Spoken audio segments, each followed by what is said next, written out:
live!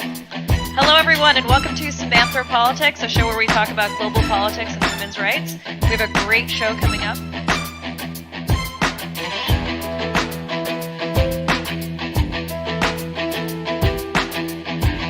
On the military for the genocide against the Rohingya. So as these poor people are being attacked, people are hiding in their offices. You guys saw a guest.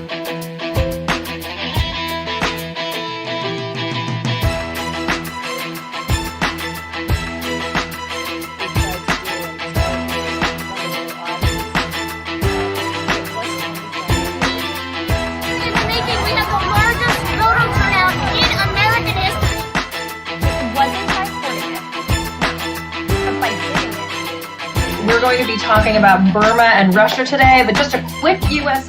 Native American Secretary of the Interior. Now, this is really monumental because I'm Samantha Carlin, your host of Samantha Politics, and we'll see you next week. Take care, everyone. Bye-bye.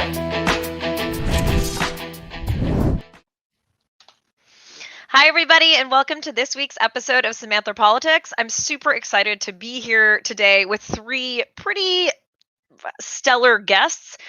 We have the former assistant deputies. Sorry, I can hear myself from the other room. We have we have some pretty amazing guests to talk with us about Afghanistan, both former service members and a very high up diplomat. So I'm going to bring them on in a minute. But before that, I just want to do a global news update. So the first thing is obviously in the United States, something that's really big and really important right now for social justice warriors and all of the proponents of Black Lives Matter was the conviction of Derek Chauvin for the murder of George Floyd. Now, this trial has been going on for weeks. They've had tons of witnesses. To be frank, I don't know about you, but I found it quite difficult to watch in terms of the sheer brutality of what happened and just seeing how emotionally choked up people get. I mean, the witnesses literally watched somebody die over 8 minutes. I mean, it was just so horrible. Now, he was found guilty of all charges: second-degree murder, third-degree murder, and second-degree manslaughter. And something that's really important about this case is it kind of broke what's known as the blue wall of silence, which is basically police officers talking about basically being willing to testify against one another. And I think one of the reasons that happened in this case is that the police really doesn't want to be viewed as a bunch of people that are, killing people for no reason. They want to be viewed as an honored and respected force. So my opinion is that some of the police officers that did stand up wanted to say, this is not all of us. This is just one of us, but 99% of us are here because we want to protect people and we want to save people's lives. And that is our mission. And we are good, honest people. And so I think that's why so many of those police officers did take the stand. And because it was incredibly unjust, we also saw how important video is. The big part of this trial was the video that was taken by a 17-year-old girl who was standing by the scene and just said, "This is wrong," and filmed all 8 minutes of Chauvin putting his knee on George Floyd's neck until George Floyd died. And some people say, racism, it's not new, it's just now it's on video. And so the power of video and social media to now document these things means you can't just say that they didn't happen. Moving on to Russia. So Russia, we covered Russia a few weeks ago regarding Alexei Navalny being arrested as soon as he entered Russia, who has been a dissident, and his organization has really put Putin's corruption and level of graft into the spotlight in a way that Mr. Putin does not like. So what's going on now? Alexei Navalny has been on a hunger strike. And thousands of people have gathered in the streets of both Moscow and St. Petersburg demanding his release, or at least that he get better medical treatment. Some people are saying that he is on the verge of death without getting medical treatment or getting taken to another country. And Putin is having a grand old time because he's devising ways to make Navalny's organization, that is a nonprofit that exposes Putin's corruption, into designated as an extremist organization, which means that people in it could be arrested and possibly serve jail time, or God knows what else could be done with them. And that the organization could say, this is not lawful anymore, it has to cease to exist. Now, I always find something that's just incredibly troubling is as we've developed, anti-terrorism as a strategy for many countries, not just the U.S. It's like, up, slap this person or this org with a terrorist designation, and then that gives you the right to put him in jail, put her in jail, abolish an organization. It's kind of like something out of the dictator playbook.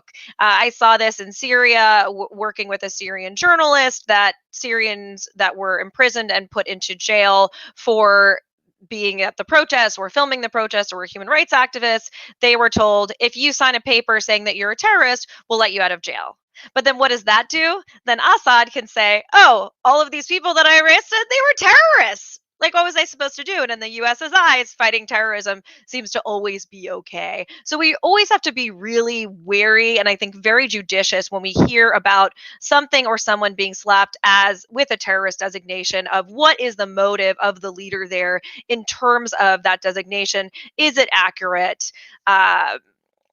And I think, we're going to see what happens in Russia, but I think something that's showing is that there's definitely cracks in Putin's power structure, that just like in Burma and Belarus, all of these people are no longer scared of Russia's security forces. They are willing to come out and protest and possibly be detained or imprisoned or secret interrogations. There are cracks in Putin's armor, and people are frankly sick of him. And Navalny's big documentary that showed how corrupt he was with his huge palace that he was building did not sit well with the ordinary Russian who might be struggling to make ends meet, especially during COVID. So let's see what happens in Russia. This is also happening in a very symbolic way, because Putin gave his State of Russia, which is kind of like our State of the Union address, in Moscow today. So it's happening in congruence with his State of Russia address. He also, so the other thing we have to think about with Russia is that we no longer have a man in the presidency who is obsessed with Putin and has a boy crush on Putin like Trump did. The Biden administration has taken a much harder tack from the get-go to Putin, including most recently, we've just put new economic sanctions on them for cyber espionage that they were committing in terms of elections. And then the other thing that's a little bit worrisome is that we've seen Russia growing troops on the Ukrainian border and building up their troop presence on the Ukrainian border. Something that's a little bit scary too is that I don't know if you would say that this was a threat, but it kind of sounds like one. That in Putin's State of Russia address, he said, if anyone who threatens Russia will regret it like they've never regretted anything before. That's my Russian accent. Thank you. Thank you. And he's even talked about drawing a red line. I think he realizes that he's no longer in a world where he has America as the world superpower as his buddy who he can boss around and get favors from. And I think, frankly, that he's scared. And so he's posturing to say, don't mess with us, like we're tough, kind of classic Putin. But it'll be interesting to see, especially as the Biden administration appointees start to get in and we start to get our groove in terms of policy, what happens with regards to Russia and how do we combat that growing Russian threat now that Trump is out of office.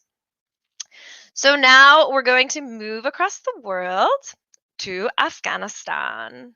So Zach, if you could show our audience where we're going next. Afghanistan. So, and Zach, if you could do that slideshow, that would be amazing. Afghanistan. We are reaching the end of our what's it called forever war. Just to point out, though, we are withdrawing. Just withdrawing our troops from there doesn't mean that we're done with our engagement in the region, but Biden did announce that he will withdraw all U.S. troops from Afghanistan by September 11th. Obviously symbolic, considering our war against Afghanistan started in the beginning of October 2001, about 1 month after September 11th, as an obvious response to Al-Qaeda and the Twin Towers attacks. Now, he's basically saying also that there are no conditions for withdrawal. meaning, there could have been a situation where he said, okay, if the Taliban does X, Y, and Z and the Afghan government does X, Y, and Z, then we'll withdraw our troops. But if not, we're going to stay there. He's basically saying goodbye, as my grandma would say, goodbye and what did she say? Goodbye, gesund und Freudentreten means goodbye and good luck, at least from a military perspective. So without any conditions that we're going to be withdrawing from Afghanistan. Now, what's the deal with Afghanistan? How many of our service members are actually serving there right now? We have approximately 2,500 U.S. service members in Afghanistan currently, and there's an additional 7,000 NATO troops in Afghanistan. Now, as I was preparing for the show, it really struck me that we've been there for 20 years. I was like, oh, 2001, 2021 minus 2001. Oh my God, we've been in Afghanistan for 20 years. It feels like yesterday that we had made it Afghanistan. And that's why some people have deemed it the forever war. Now, more than 800,000 troops have been deployed to Afghanistan in the last 20 years. About 20,000 American service members have been wounded and about 2,300 have died. The civilian population that has died has been much more, in the 40,000 range. And I'm sure my guests will tell me if I'm right or wrong on that. So what happened in Afghanistan, and our guests are going to really give a little bit more insight to this, but really it started out as a project to root out terrorists and to kill the people that were responsible for 9/11. And then it turned into, what's called mission creep, into this nation building exercise where we didn't really understand Afghanistan, but we functionally installed an Afghan president who we liked, who was kind of like our buddy. And then under Bush, we led a constitution creation that was really about centralizing power in this government that we were behind and not really having power in the rest of the country. Now, the problem with that is that Afghanistan is a very decentralized society with lots of local tribes and groups and obviously insurgent elements and the Taliban and Al-Qaeda and all these kinds of things. And so a true centralized government with the ability to have control over the whole country was a big problem. And then also, there's just a very high level of corruption that's been in Afghanistan. I think the U.S. has also not been able to deal with this. And so the last thing I want to say before we bring on our guests is I was just touring. As I was preparing for this episode, I was just wandering around DC. I went to the Korean War Memorial. I went to the Vietnam War Memorial. And it's just incredibly striking how it seems like we just never learn our lesson and we keep going into these countries where we have no idea what's going on and we don't know the local language under some ideological bent of communism or anti-terrorism and without any really clear mission. And it's just really sad that lots of people die. But at the same time, we were attacked by insurgents that were from Pakistan and Afghanistan. So what do you do there? And the rights of women have been horribly, horribly oppressed by the Taliban. Anyway, so without further ado, I want to bring on our first two guests. Excuse me. So Annie Kleinman is an Air Force reservist who's currently on active duty orders at the National Geospatial Intelligence Agency. In 2012, she deployed to Afghanistan as a cultural support team leader with the 75th Ranger Regiment.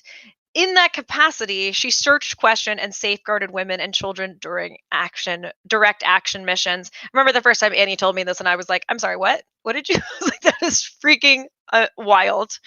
She's also trained Afghan women to serve on missions with Afghan Special Operations teams. Annie is a 2015 Tillman Scholar, a 2017 CNAS Sean Brimley Next Generation National Security Fellow, and serves on the board of director of No One Left Behind, a nonprofit advocating for Iraqi and Afghan interpreters who work with U.S. forces. And I also, of course, have to mention that Annie and I were classmates at the Fletcher School, where we did lots of fun research on female suicide bombers, always keeping it light, as usual. So Annie, welcome to the show. Hey, glad to be here. Thanks for having me. Thanks a lot, Annie. So we're going to also bring on Jason. Jason Dempsey, PhD, served for 22 years in the United States Army. He has served in leadership and staff assignments in airborne, ranger, mechanized, and air assaults units, and last served as special assistant to the chairman of the Joint Chiefs of Staff. During his career, he's deployed both to Iraq and Afghanistan. His Afghanistan deployments included a year in 2009 in Kunar, Wardak, and Logar, and a 2012 deployment as an advisor to the Afghan border police in Paktika, and Khost. He returned again briefly in 2014 to assess the advisory mission. He has commented and written extensively on the failures of the US military to design and implement a realistic strategy that fit the needs and potential of the Afghan people, and that seemed like could be done. Among his commentary on how badly we've botched things in Afghanistan, the Washington Post, War on the Rocks, WBUR, Serial Podcast, Stars and Stripes, and Harper's Magazine. He's also the author of the book Our Army, Soldiers, Politics, and Civil Military Relations, which is really interesting. It looks a lot at kind of differences in attitudes between officers and enlisted, and why they serve, and opinions, and looking at civil military relations. He has a BS from USMA and a PhD in poli-sci from Columbia University. He was also the First Lady's White House Fellow and coordinated the development and initial implementation of joining forces, the First Lady and Dr. Biden's campaign to support military families. From 2012 to 2013, he led the interagency efforts around the implementation of Presidential Study Directive 9, Strengthening Our Military Families. Welcome to Jason. It's great to be here. Samantha, thanks for having me. Delighted to have both of you. So I just love to start, I've read your bios, but I just love to start with your individual experiences in Afghanistan in terms of what you were doing. If you could just give a little bit more light to that. And let's just start with Annie. Great. So Jason, I think we actually overlap, or we were in the same geographic area, not at the same time. So I was also in Wardak and Logar for my deployment in 2012. So my job was to I was the only female service member attached to what's called a strike force or an assault force, which is just a whole big old group of rangers going out to get a particular insurgent. Those are called direct action missions.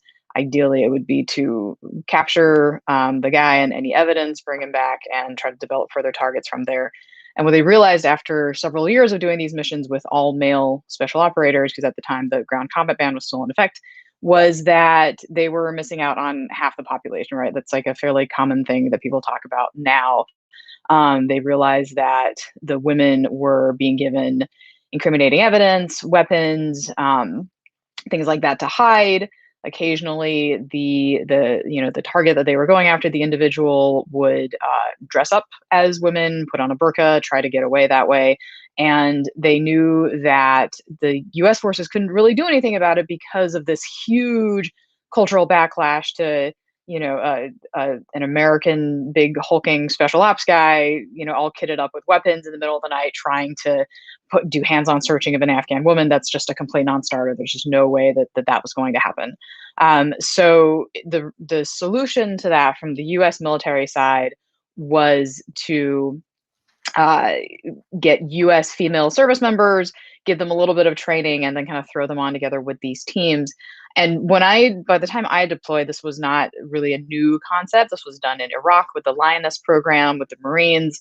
This was done with female engagement teams with both the Army and the Marines. And the cultural support team was basically Special Operations Command's spin on this particular program. They were a little bit more deliberate when it came to assessing and selecting individuals, and gave us a little bit more training before we were deployed and attached to these units. So my job was to be with the strike force when they went out. So went out on the same helicopters or walked the same routes as the guys, and then kind of waited while they cleared the compound or called everybody out of the compound.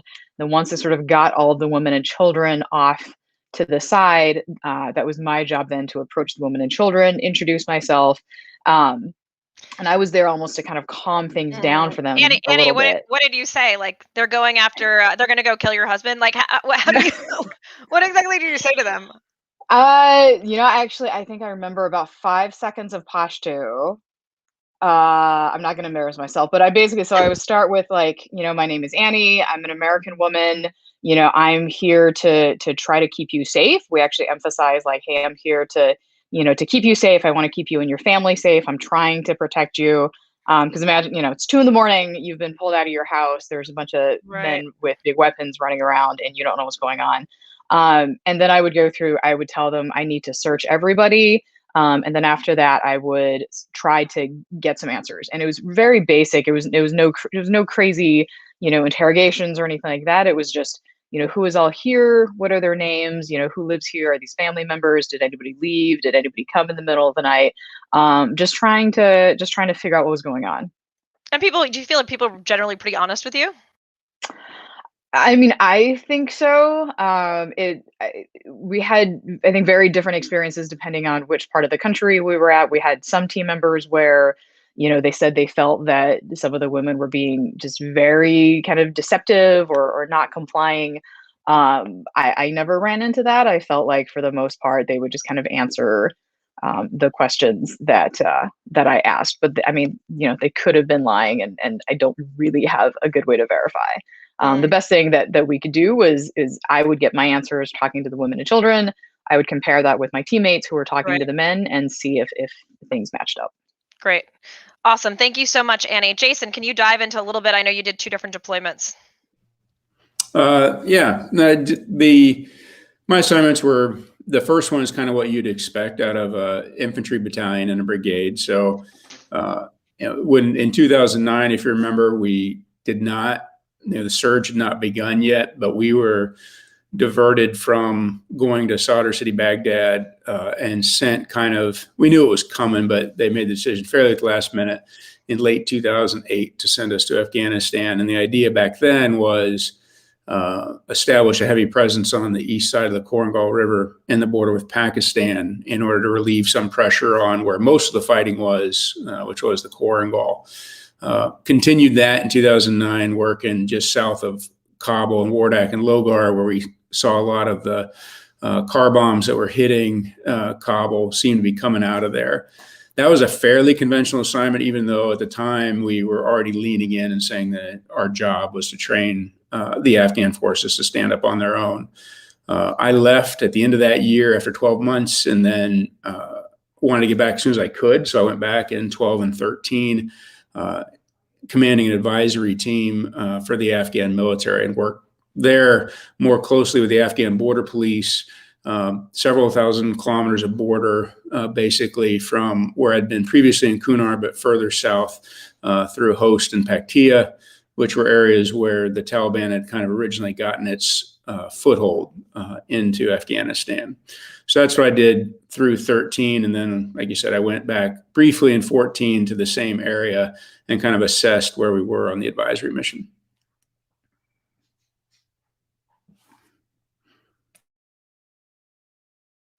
Where were we on the advisory mission? When you say you assessed that, where were we?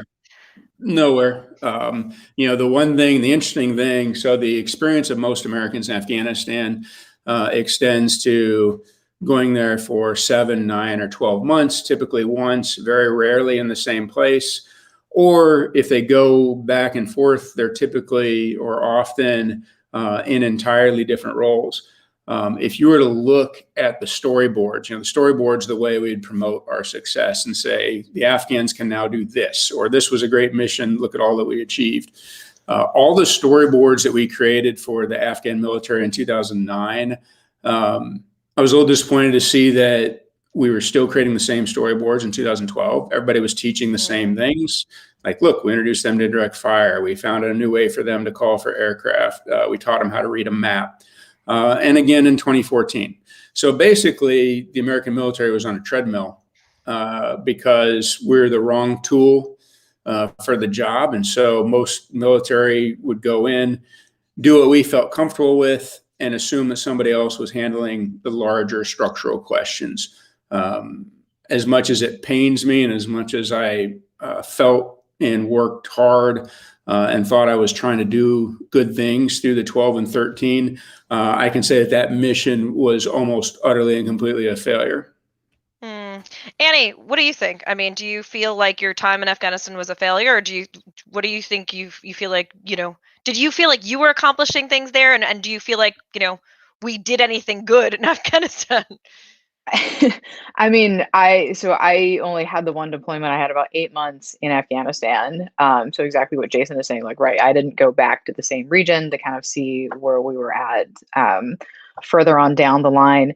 I mean, my mission was kind of unique. In addition to doing the direct action missions with the strike forces, I was also training Afghan women to basically do the jobs that we were doing. So to what the American cultural support teams were doing, they were called the Family Support Platoon, mainly because they thought that was a nice name that wasn't threatening to anybody. But we were essentially taking these Afghan women almost straight off the streets, giving them some training, and then throwing them on with teams of Afghan special operations teams with Wow. like a small U.S. contingent, and they were expected to keep up and kind of do the cultural support team role. I honestly, I don't know what's happened to the women since I've left. I'm actually kind of concerned about that aspect, especially with the looming U.S. withdrawal.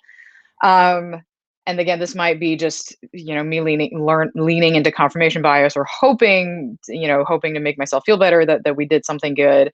I mean, I feel like at least with the Afghan women that we were training, I would like to think that we at least exposed them to some broader possibilities, right? These were women that had never really thought about joining the military, had certainly never really thought about working in special operations, and were Mm. doing these things that were very different. It was challenging a lot of cultural norms. Hmm. What that looks like for them, now or in the future, I'm not sure.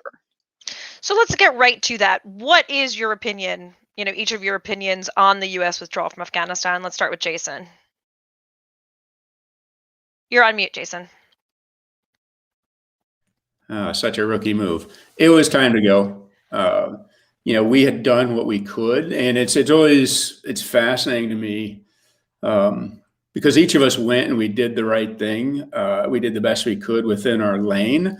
But ask yourself, is the best way to advance women's rights in Afghanistan to do what we did? And is the military the right tool to do that? There's a dilemma within all of this. One, there's a unfounded and completely delusional belief among the American people in what the military can do. There's also a massive degree of a weird combination of arrogance and ignorance within us in the military, believing that we can do no wrong, and that, of course, because we're such awesome people, we can reshape cultures and people and governments. We were absolutely the wrong tool for the job. There was a role and a place for us, but that was it. And you'll note, I would note, when was the last time we had an ambassador in Afghanistan? We never tackled the issue as a whole of government. We never addressed it with all the levers of American power, and expected the military to do what it couldn't do. So that's a long way of saying it's absolutely time for us to leave. And there are other ways to engage other than a heavy military presence. Jason, who do you think when you say that the military was not the right tool, who do you think the right tool was? Is there a right tool? So for one, is there a right tool? Right? How do you bring a country into modernity, and how arrogant do we have to be to think we as Americans, one, that's our role, and two, we know how to do it. But to be somewhat hyperbolic about it, our approach to these folks was, you must be barbarians. Let us drag you into the modern age. Oh, right. You have these issues and concerns, and you have tribal loyalties, you have things that have kept you alive. Please ignore all that. Listen to the template we want to use and the one that works for us. And so, of course, it's got to work for you. So there's a lot of different ways, but think about, pick any other country on earth and say, we want to go in and change something fundamental about their politics. Could we? Should we? Right. Just because we're looking at a war-torn country, that doesn't mean that people are fundamentally different in a war-torn country than they are in an established country. So why, if we don't think we can turn China to embrace human rights, women's rights, modern democratic values, why do we think we can reshape Afghanistan to do it? Why do we think we can shape culture? Right. And I think it is interesting thinking about what does shift cultures, and it's certainly, no offense, not the military. I mean, you shift cultures and narratives through PR campaigns and messaging and the media and talk shows that illustrate something, a woman in a position of power. Like, there's all sorts of nuanced ways that you can change culture, but I don't think it's what you're trained to do. Wrong tool for the job. Yeah. Annie, what are your opinions on the withdrawal, having served there, and especially of Biden's withdrawal without conditions? I mean, so I'm on active duty, so I'm not going to comment too much on the exact policy. And I definitely hear what Jason is saying as far as, like the military, like when we were there was always the sort of focus on like tactical successes, right? That was what we were good at. That was what we were able to measure and what we wanted to do. And you sort of see these ebbs and flows in the military, like culture is really important and then it's less important and then it's really important again, but we were never to the extent of doing, behavior change campaigns or public communications or any sort of that. Like we were never that sophisticated to do any sort of large cultural change. What I am concerned about, and I definitely I understand this desire to say like, yep, we're done. We're done engaging. We need to just pull the military out. What I'm very concerned about is what happens to those Afghans who worked with it, who put their lives on the line to work with U.S. forces, so those interpreters, and to a certain extent, those who joined the Afghan military, some of the Afghan women that I've trained, what happens to them after the U.S. withdraws? There is a process called the special immigrant visa that those who worked as interpreters with U.S. forces or with the State Department are able to apply for. That takes anywhere from 2 to 5 years in order to get that processed. It has to get processed by overworked State Department officials who are working, tons of other visa applications. It goes through literally a 14-step process. And we kind of jokingly say that it takes you 12 steps to get off heroin, but it takes you 14 steps to get an SIV and be able to come to the United States. Maybe not that funny of a joke, but, so there's a lot of concerns about that. We estimate right now there's probably 7,000 to 8,000 Afghan interpreters who are waiting to get their SIVs. You add in family members, that's about probably 35,000 individuals who are in Afghanistan with very real concerns about what is going to happen to their lives after the U.S. withdraws from Afghanistan. So, Annie, are we protecting them now? Like, how are we securing their? How are we helping them right now? Short answer is no. They're not really getting any sort of extra security. So the organization that I'm on the board for, No One Left Behind, actually put together a pretty long and detailed set of recommendations. And one of the recommendations was, hey, let's can we build some compounds? Can we put compounds that are next to the bases and help extend that sort of umbrella of security? Of course, when U.S. forces withdraw from Afghanistan, that all kind of is up in the air as well. But short answer is no.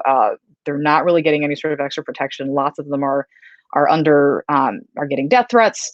There's really no good sort of count of how many individuals have actually been killed for their service to the U.S. to the military or to the State Department.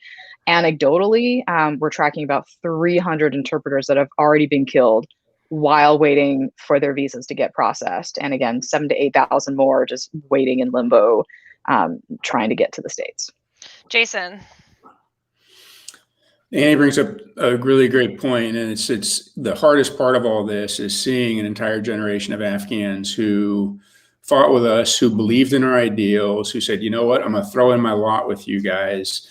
And now they're left kind of holding the bag. And so what I hope is that we don't do kind of the opposite of what we did. We walk in and said, we're going to fix everything. And the American military is here, the American government to a lesser degree is also engaged, but we're gonna turn this whole place around. Now that we've fallen short of that, we have to avoid the American tendency to say, well, screw it, I don't want anything to do with it. Let's leave it behind. If the military can't solve it, it's not worth solving. And so we need to stay engaged. We certainly need to work with those who risk their lives on our behalf and on their country's behalf, because I think it would be very powerful for us, much like with our post-war Vietnamese population, to have another cohort of Afghans here. It's not just the right thing to do, but it would also help us maintain that connection with Afghanistan, right? We're not cutting it off. We're not just leaving it. I think this is just a recognition that our approach was over-optimistic to the point of arrogant, and now we need a little more humble, but still committed to the mission. I really like this. Greg Jaffe said in the Washington Post, the Afghanistan war may have become a failure, but it was never destined to be one. If we'd waged a war with the goals of protecting the U.S. and making Afghanistan just a little better, instead of fixing it or winning, we wouldn't be celebrating with parades, but we also wouldn't be consumed by pessimism and despair. By chasing a pipe dream, we've inadvertently taught Americans that the solution to future conflicts is to blow up our enemies and simply leave, a formula that doesn't make us or the world any safer. When the sting of our disappointment in Afghanistan fades, that lesson will lead us to repeat our errors on some other distant battlefield. What are your thoughts about that, either of you? It's a great quote. Greg's a fantastic observer of the American military and a fantastic reporter. Probably the hardest thing about all of this is we convinced ourselves we learned the lessons of Vietnam. Right. We've replicated them almost to an exact T, including how we've said, well, this was some different war. Let's leave it and abandon what we've done. When Annie and I were in graduate school, Annie, were you in civil military relations with me? I can't remember. I was not. But they had us read this whole really long paper that was about all the ways we screwed up in Vietnam, exactly for looking at that comparison. It's like we had this whole paper that was like, hey, here's all the ways we screwed up in Vietnam. Like, don't go in with conventional war when there's insurgents in the hills. Like, don't go in not knowing the language and the cultural traditions. Don't go in thinking that you're going to win. And then we did all of the same things. It's just like, is anybody thinking long term here, thinking about the big picture strategically? It's really hard to believe. And it makes me feel pessimistic that we're not going to learn again.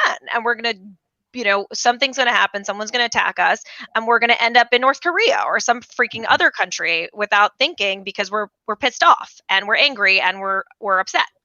I don't know. Question. So you both have worked with the Afghan Army and in terms of training different contingencies of Afghans. If there's a lot of people saying that because we're withdrawing without conditions, there's a high likelihood that the Taliban will just take over, especially since they haven't even met the conditions for, the quote unquote peace agreement ceasefire that they agreed to when Trump was still in power. Is the Afghan military equipped to take on the Taliban without the U.S. troops should they create an onslaught after we withdraw? And you want to go first on that one, or? I have not been in country for 9 years, so yeah, right. I'm not in a good position to talk about that. So really, no, in their current form. And one of the fascinating things is because we built a military that looks like us, we've convinced the Afghans, or at least we built a structure that is reliant on helicopters and drones. We've got a lot of American commanders who said, hey, the Afghans are doing great because we finally figured out that the people who should be leading the fight are the Afghan special forces, and with all these assets that we've given them. A completely false structure for fighting in that country. Remember, what does the Taliban have? How many helicopters does the Taliban have? How many armed drones does the Taliban have? How many cannons does the Taliban have? What kind of supply chain does the Taliban have? So everybody always talks about, the Taliban have all these advantages. Man, they're fighting in tennis shoes, with an AK-47 and a small cell phone or radio, and they're going against a force that we gave everything to. Now, that doesn't mean that they're inherently better. It just means the structure that we gave to the Afghan military is so fake. It's so false. It is something that we've been propping up for years and years. So what's going to happen is there is going to be a period of devolution. The Afghan military is going to get back on its heels because it has to figure out, well, wait a minute, we've been relying on helicopters, drones, and all this high tech for years, but let's go back to the things we know and let's take on these guys who are running around in tennis shoes and AK-47s. I'm confident the Afghan military can do it, but we have to let them devise and develop their own system. And it's going to be ugly. It's going to be tribal based. There's going to be warlords. It's not going to be coherent. People are going to parcel out all those weapons and assets we gave them. There'll be a little bit infighting, but you know what? That's an Afghan solution. It's Afghan sustainable, and it doesn't require us to spend $5 billion a year pouring money in that goes mostly in the pockets of people here in the DC area and then trickles in through 1,000 subcontractors to no direct effect for the Afghan military. So, okay, so your opinion is that basically the Afghans are going to try, like, figure this out in an Afghan way and have a fighting chance against the Taliban. I just want to make sure that I'm clear. Yep, but it's going to be ugly. And we should continue to support them. I would like to see us continue to provide money and resources, but we shouldn't be providing them 100 Black Hawk helicopters. We should be providing them the money they need. And if they want to buy AK-47s with that money, they want to go back to old Russian helicopters with that money, the ones they knew how to fly, then let them have at it. Let's get off this idea that they need to look like mini-me American forces. We're not going to create a Ranger strike force that has the same capability that the units that Annie fought with had. They'll be just as brave. They'll be just as courageous. They'll have just as much dedication to take it after the Taliban. But we've got to get them off the idea that they absolutely need 1,000 ISR capabilities over air and transport in the world's most advanced helicopter to get there. Jason, you're breaking my heart. I worked with some of those mini-me Afghan strike forces. They're going to be great. They're going to be fighting. They just got to, they're not going to get there in helicopters. Yeah, I wanted to underscore Jason's point. I think a lot of the times the narrative we hear is like, oh, the Afghan army is they're totally screwed. They're going to be a big mess. They're not going to be able to, function without the U.S. military. And what Jason said about, they're going to be just as brave. They're going to fight just as hard. I think that's really true. So we had not even a platoon. We had a squad of Afghan soldiers. So they were in the Afghan special forces, but they were attached with the Ranger strike force. And just the way that the missions were set up, the Rangers had 2 strike forces. So they would alternate. One strike force would go out one night, and then the next night, the other strike force would go. We had one Afghan squad. So those guys were going out every single night. So they were literally doing double the missions that the Rangers were. And these guys would, they would go out one night with one strike force. They would turn around, get 6 hours of sleep, go out again the next night with the next strike force. And they never complained. They always pushed. However long the infill, however long the exfil, they always got it done. So I like that, Jason. I'm glad you brought up that point. Good. I think that's really important to bring up, and I'm really glad that I think changing that perception is important. But that would seem to say, do you feel like the Afghan army was like that before we came in, or have we enabled them to become? I mean, we've been training them, right? Is that because we've been training them and doing a good job training them, or did they have that capability without us, just without, the fancy helicopters? Either of you take a stab at that. There's one thing Afghans know is fighting. And, part of our disappointment when we went in and tried to create an Afghan military was one thing we always ignored. We always ignored how they got their jobs. And not to go into detail here, but every Afghan officer paid for his position, right? And so that had nothing to do with the way we set up the chain of command. It meant that he owed somebody money for the job he or she took. Well, always he. And they paid, and they had this web of relationships behind them that always kept them alive when we weren't there. right? Whether it was tribe, whether it was family, whether it was ethnicity, that's how they survived these wars. We said, hey, you know what? Ignore all that, right? Don't be loyal to your tribe. Don't be loyal to your family. We're going to create this Afghan military. And what we tried to do was create a national military when there was no nation. Now, that's a little bit overdramatic. There is a sense of nationhood in Afghanistan, but it's not the same as we understand it. And loyalties do not map onto this kind of clean chain of command hierarchy we set up for them.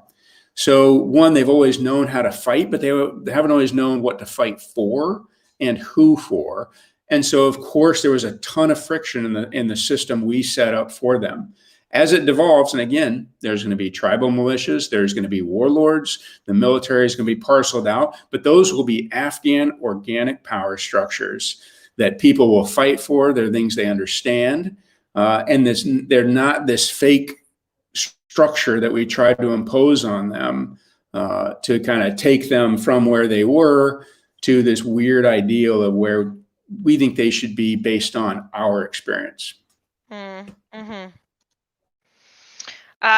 So important. One more thing I want to talk about. So we have a question from the audience, basically saying that the Magnitsky Act says they have to use U.S. built helicopters and armor and stuff, and not Russian. Mm-hmm. So is there a chance that Russia will kind of supplant us and it's supplying or try to supplant us or fill a power back? And I know who's brought that up, and I get it. We always said, hey, you can't give money to the Russians. And so we don't want them using AK-47s. We don't want them using these helicopters that are actually pretty good in those altitudes. But we didn't need to give them Black Hawk helicopters. And so I would say we give them money and let them figure out how to spend it. And if they launder it a couple different ways and buy a Russian helicopter, I'm not going to get I'm not going to get all fired up about it if they figure out what works for them. Jason, speaking of which, Jason, I just want to stop you there quickly. You really mentioned how corruption and kleptocracy were two of the things that really mangled our operation. I love that it was called Operation Enduring Freedom. I just such an eye roll. Can you explain how did our misunderstanding of corruption and kleptocracy kind of screw us over?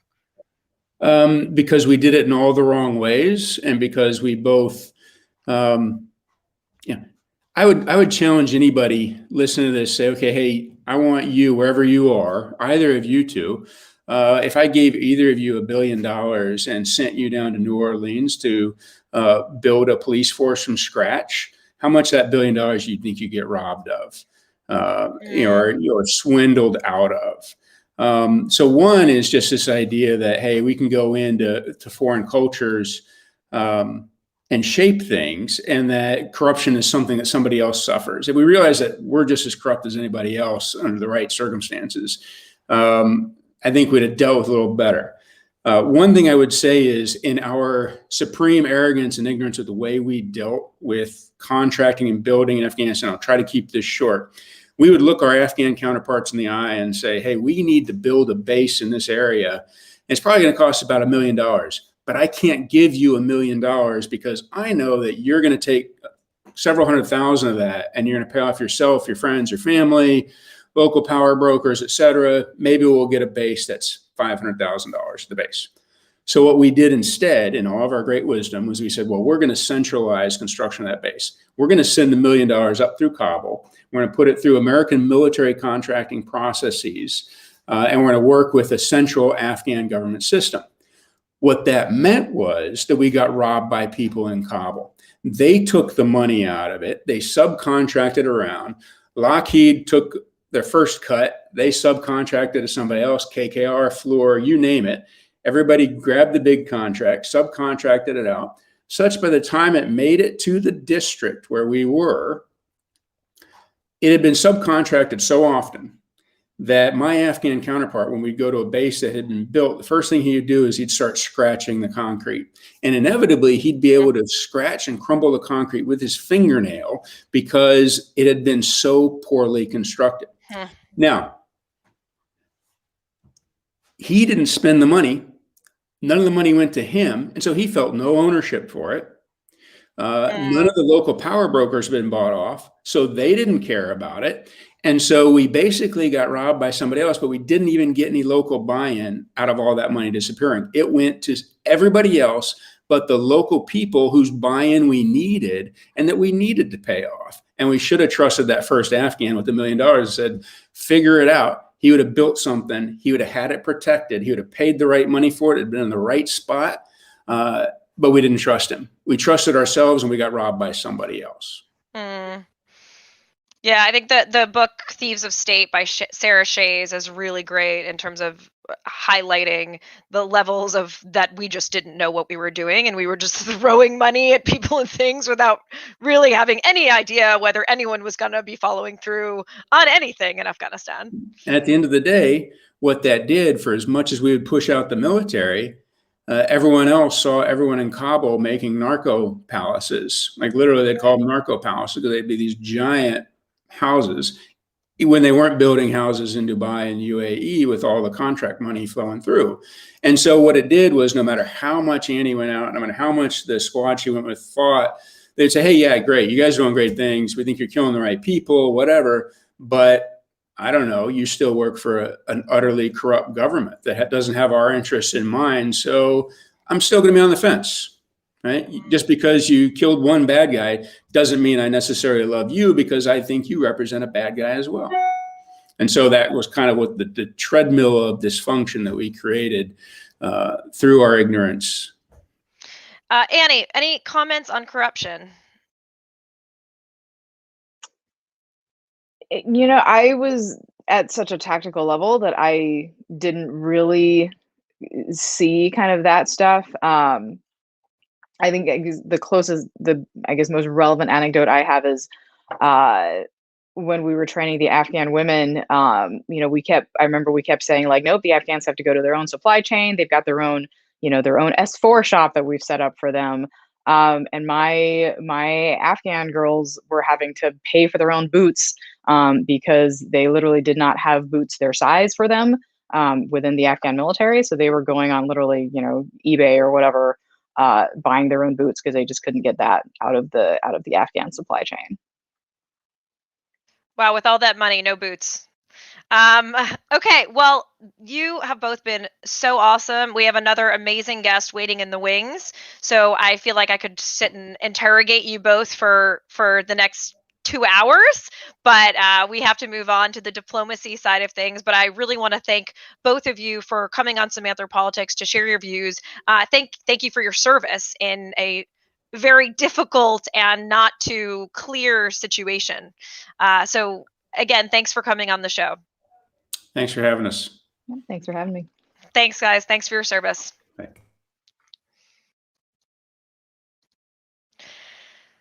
Woo! So that was a lot. So that was Annie Kleiman and Jason Dempsey, who both served in Afghanistan for the United States military in different capacities.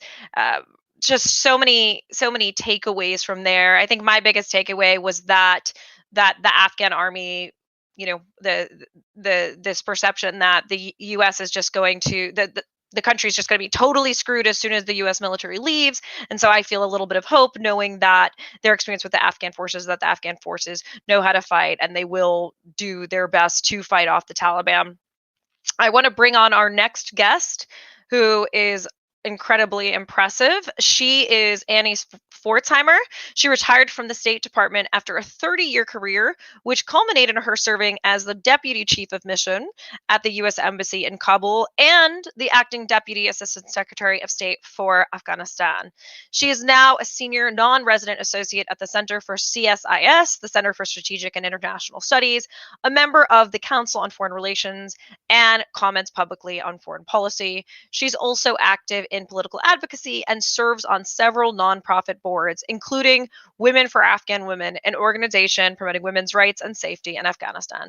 So without further ado, welcome to Annie number 2. Thank you. Delighted to be here. So Annie, first, before we dive into the questions I have for you, what are your thoughts on what you just heard? I have a lot of thoughts on that. Overall, I concur with many of the concerns that were expressed about the American attitudes about what we were doing and how, very unfortunately, that the complexities, nuances, and the realities of the situation sometimes were brushed aside. And I did not serve in the military, but I've spent a great deal of time with military colleagues. And there are ways in which the idea of being optimistic is seen as good policy, that you should always be optimistic about the problems that you've been handled. And if you try to point out the complexities, that's seen as being not quite with the program. And unfortunately, given all of the complexities that your two guests explained, it was the moment to point out the problems and the moment to take a moment to take a knee and say, maybe we should be doing this a different way. So in terms of, Jason saying, the military is not the tool to, oops, why is it just me? Come back, Annie. There you are. In terms of the military, Jason commenting the military not being the tool for, this job that we were trying to do. What do you think? What tools could we have leveraged that we didn't leverage in terms of changing hearts and minds or what we were trying to accomplish? I mean, to start maybe from scratch, it's very hard to say. First and foremost, you alluded to this. There was a huge emotional moment of when we went into Afghanistan that, looking back in a sort of cold-blooded way, yes, it's very easy to say we shouldn't have done this or that, but the moment after 9/11 was not a deeply rational one for Americans. So I think we have to remember that and excuse, in a way, the over-enthusiastic approach. There was also, of course, the grave strategic error of moving our attention to Iraq. And in every way, what we tried to do in Afghanistan may have been much more achievable had we not been utterly distracted in terms of our, politics and people and treasure by a completely unnecessary conflict that we dragged ourselves into. And what we could have done differently, I think, is kept those ambitions smaller, known how to work with local people better, empowered the very moderate and reasonable voices that do exist in Afghanistan, and moved slower, and also set expectations in the United States differently. When we talk about wars in the US, there's a certain tendency to think that they're supposed to be this long and they should end with some kind of document. And throughout the world, civil conflicts do take decades. I mean, Colombia had a civil war that raged for over 50 years. Yeah. And their peace talks took more than 6 years. So if you think about strategic patience, maybe we should have been expecting something that took a long time. Do you think that, I understand, presenting it to the American people so here's my question. If you, as the president or, whoever it is, you're trying to rack up support for a war or to intervene, and you say, hey, everybody, this may be not Operation Freedom, but Operation Enduring Freedom for 20 years. Do you think the American public would support that? It's the word operation that might need to be changed, right? Okay. It's a situation. Yeah. We have, the Cold War was actually America's longest war. And people became accustomed to it being essentially the geopolitical situation that they were in. We have an issue about instability in South Asia. We have an issue about Al-Qaeda. We have an issue about ungoverned spaces that groups like ISIS, which didn't even exist 20 years ago, are now taking advantage of. These are situations, and unfortunately, they don't have sort of a clean beginning and end to them. And the word operation sets people's expectations in the wrong direction. Right. And it sounds very tactical. It's like Operation Freedom, go in and chop something up and then tie it with a bow and say goodbye. I worked in diplomacy. Embassies are in countries no matter what.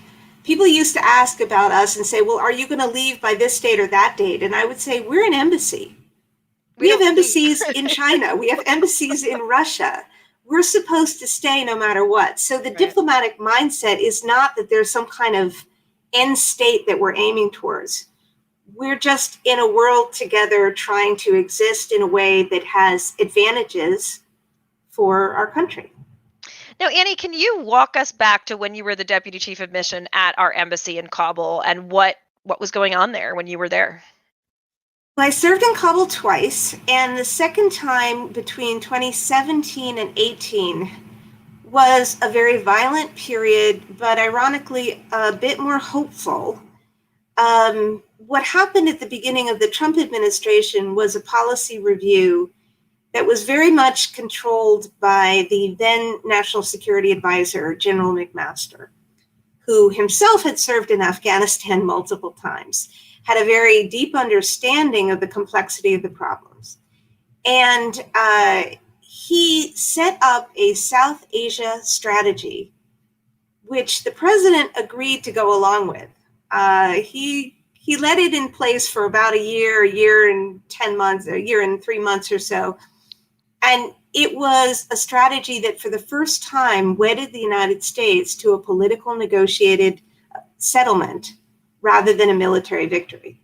And it also held the Afghan government to improvements in its behavior on issues of corruption and all of those problems that Jason flagged about the military and whether we had true oversight about where the money was going. A lot of improvements took place during that time. Can we talk about something else that I find really interesting? Why? What is the deal with Biden deciding to pull out our troops without conditions? Like, that just seems so odd. Like, especially if the Taliban has not done anything that we asked it to do. Why? Why? I'm just confused. Unlike the other Annie, I am no longer active duty. So that means two things. Number one is that I can criticize the decision, which I think was a huge strategic error. And the other is that I don't have an insider view about exactly what happened. But why do you think it's a huge strategic error? I think it was an unforced error on our part of giving away leverage that we had, that we should have been using to get the Taliban to the peace talks and keep them there. I don't believe that it's as simple as a choice between leave immediately with no conditions or stay in some kind of mammoth, like operational, with huge numbers of troops. I think that's the way that the president sort of phrased it. Is either he was going to leave immediately with no strings, or he was going to somehow be stuck there forever and at some kind of operational level that would put a lot of American lives at risk. I believe that's false. I think there were options that were available to the United States that would have maintained more leverage for longer and would have helped us achieve our goal. I think our national goal should be stability in Afghanistan. So what do you think, let's make Annie the president for a second. What conditions would you have set for troop withdrawal? Well, the conditions actually had been set out in the February 2020 agreement that was signed between the previous administration and the Taliban, that said that the Taliban would begin substantive peace negotiations with the Afghan government. And they sort of began peace negotiations as in they showed up, but they really were not advancing or agreeing to any kind of real roadmap that the Afghan people are so anxious to see. And they also were supposed to stop attacks on the US, but also on our allies. Well, our allies include the Afghan government. So the Taliban was continuing to attack civilians and attack the Afghan military, and in huge numbers. So those conditions were enough. We should have just kept those. The other condition was originally there were different segments to be worked out, right? There's the American troop withdrawal, and then there's the roadmap for peace. And there were other elements of this whole sort of arrangement. And before, the mantra was, nothing's agreed until everything's agreed. So that's a way that diplomats may have of bringing a whole bunch of complex issues to the table at the same time. And, I'm particularly interested in this one, you're especially interested in that one. And if you segment them off, then, one side is likely to get an advantage. So if we said all of them go together, right, you don't get a full withdrawal unless you have actually gotten to a point in the peace negotiations where we can see the end from here. If we'd stuck to that, then I think we would still get a troop withdrawal and we would get our national goal of greater stability in a part of the world that we cannot afford the kind of chaos that we have just ushered in. Now, Annie, this show is about making these things relatable to the U.S. What do we have to do with it? A lot of Americans will say, like, what are we doing over there? Afghanistan, blah, blah, blah. Like, this doesn't matter to us. This doesn't affect us. How do you feel like instability in that region does have an impact on the U.S. population? Well, I don't want to go so far as sometimes that argument will lead you to they're going to attack you. And I don't believe in that either. I think that the U.S. has global interests, and we actually have troops in a lot more parts of the world than many Americans really think about. Right. Yes, there's a base in Honduras. There's a base in Djibouti. There's a lot of U.S. presence in the world, and I think we have that for a reason that's the same reason in Afghanistan, which is that we need eyes and ears in some places. We need to know what our adversaries are doing. And in some cases, we need to be on hand, especially with Al-Qaeda and ISIS, who have quite a lot of room to roam in Afghanistan, and they're about to get more. We need to be able to contain them. There's a congressman who said, a congressman I don't usually agree with, who said, we should be fighting terrorism as away games, not home games. There's a reason that we don't want people empowered and coming to the United States.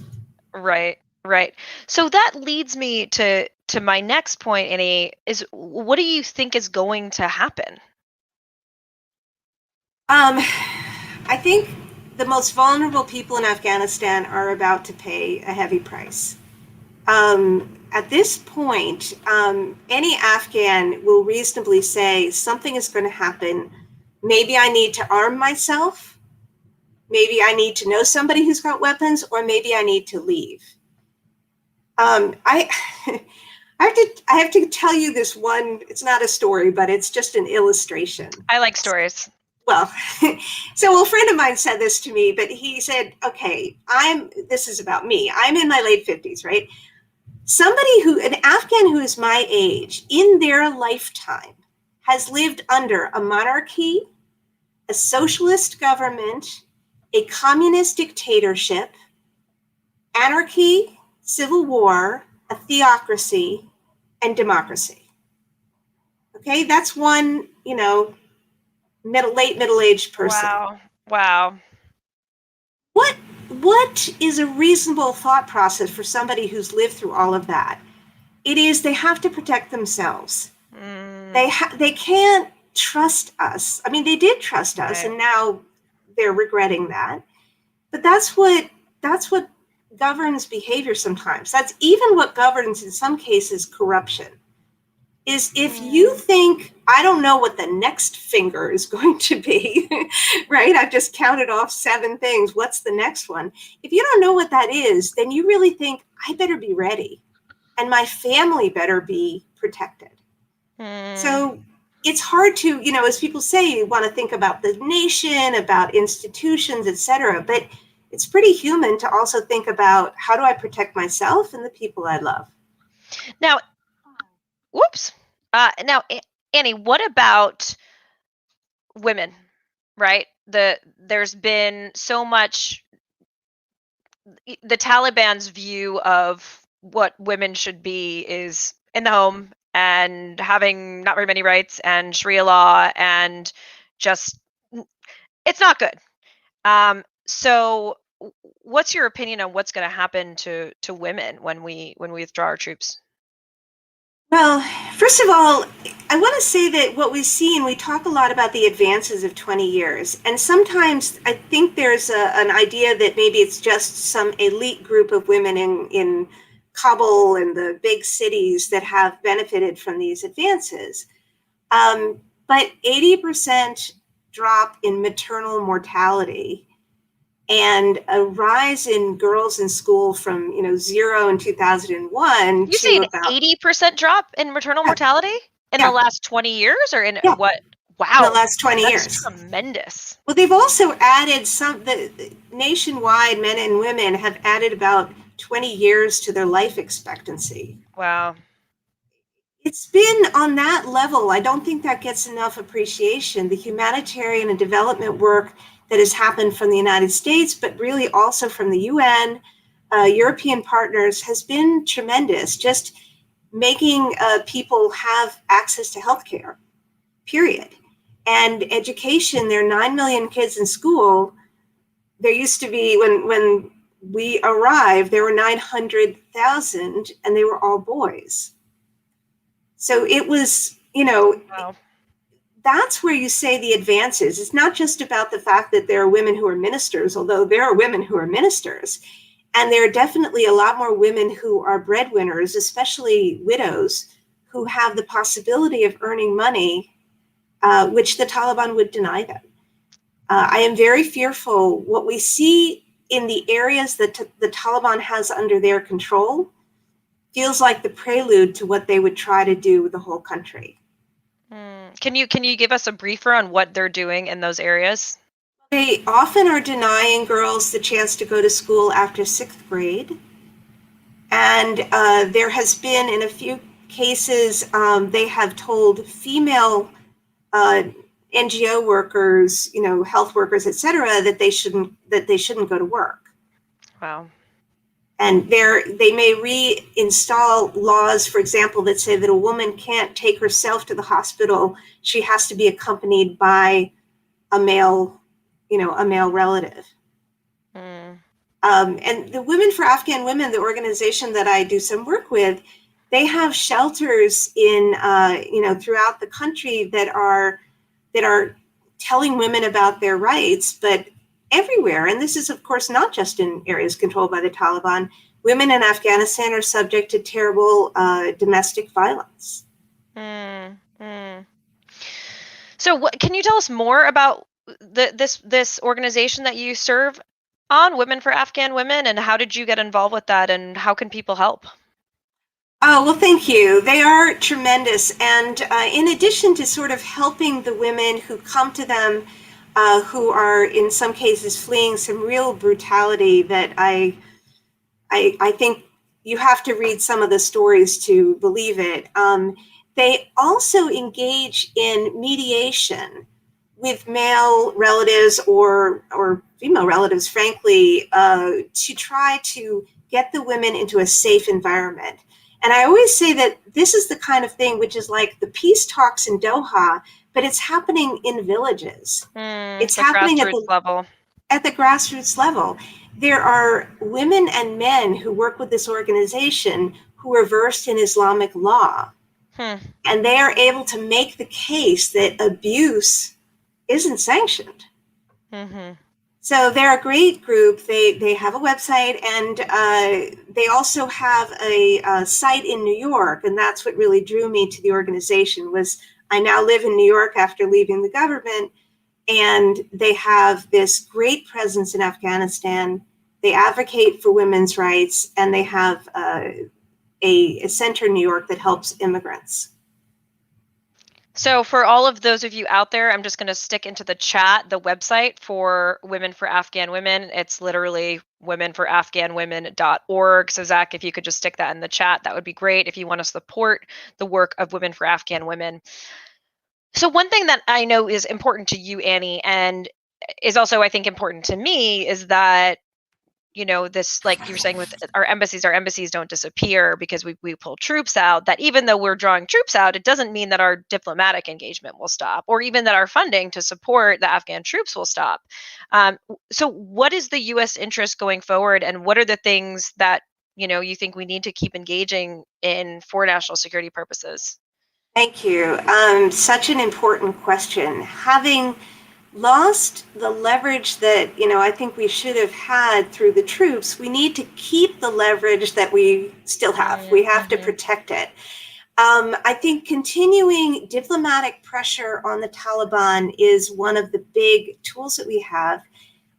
Working to press Pakistan, which has, of course, supported the Taliban for years, to bring them to the table and keep them there.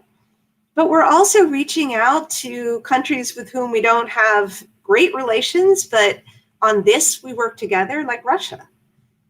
And we have to keep that round of diplomacy. I know my former colleagues are enormously active in this respect, and they have to keep at it, unfortunately, until we have some traction in peace talks. We also, the U.S. should continue to support UN sanctions against the Taliban. They've been in place for years. They are there because the Taliban is a threat to international stability. That's what the sanctions say. And there was a lot of talk about lifting those sanctions as a reward for the Taliban coming to the peace table. They do not deserve a reward. They have walked away from the Istanbul conference, and they are not contributing in Doha. So the sanctions should stay. And then, as you say, there must be continued support for the Afghan military. I have the same faith that your other guests mentioned in the fact that this is a good group of people who want to do the right thing, who have used a lot of the training we've given them. And fancy machines or not, they do know how to fight. But Annie, what's your experience been like? I asked the military guests what their experience were like working with the Afghan forces. What has your experience been like with Afghan diplomats and the kind of Afghan people that you've done negotiations with? Well, I had a lot of dealings with the Afghan government and with NGO leaders and business leaders and politicians when I was there. I really got to know a pretty wide range of people, but mostly people who were in Kabul. I traveled a little bit, but it was quite hard to get around. I think first and foremost, I liked so many people there just as human beings who were doing the best with a very bad situation. Secondly, they were patriotic.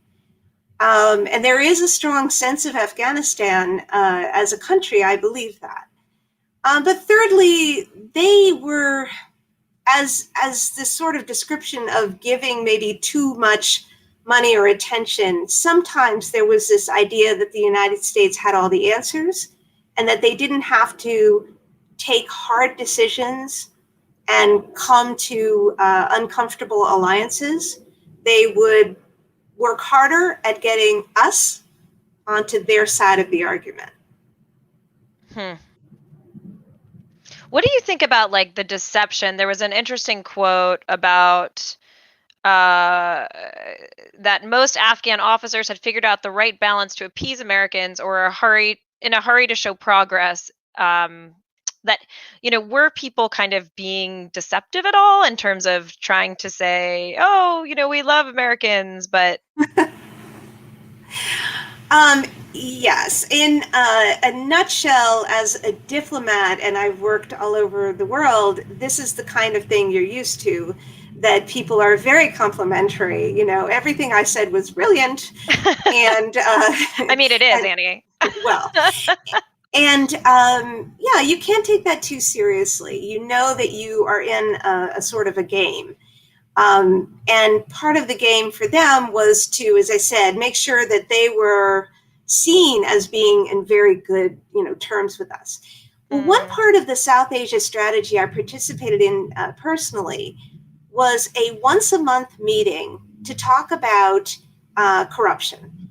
And I had an Afghan counterpart who really is one of the great Afghan politicians and civil servants I've ever met. And we gathered together about 20 people from different ministries, and we had a checklist of things they had promised to do. And as each month went by and something didn't happen, we were putting them on the spot, and it was sort of a little bit public embarrassment, which is a very important and dangerous tool for an Afghan. But in this environment, we had to do it. And so I found that there were lots of ways that Afghans were trying their best, and some people were lying. I mean, it's a lot like humans pretty much anywhere. Yeah, a mixed bag. Annie, what's next for you? Are we going to see you in the Biden administration? No, I don't believe so. I am very happy doing a mix of teaching and commenting on foreign policy. And after 30 years within the government, I'm happy to have the freedom to speak my mind. Yeah, I usually actually don't like having current government servants because they can't actually say what they really think. I quickly learned that diplomats were usually the most boring guests. I worked hard at it. When I was an active duty diplomat, I avoided the media and I tried to be boring. Well, Annie, I want to thank you so much. Is there anything else that you want the U.S. to know about Afghanistan before we leave here today, or about this situation? I think you've done a wonderful job bringing up the complexities, and I would just want to reiterate what I said before. It was never that simple. It was never just, war and victory or total defeat. It's a place that when we leave will still exist, and we need to care about a country that borders on China, Pakistan, and Iran. We have interests throughout the world. So it's not a black and white, simple story. It's a story of staying engaged in a part of the world that we should care about and with people that we've made certain commitments to.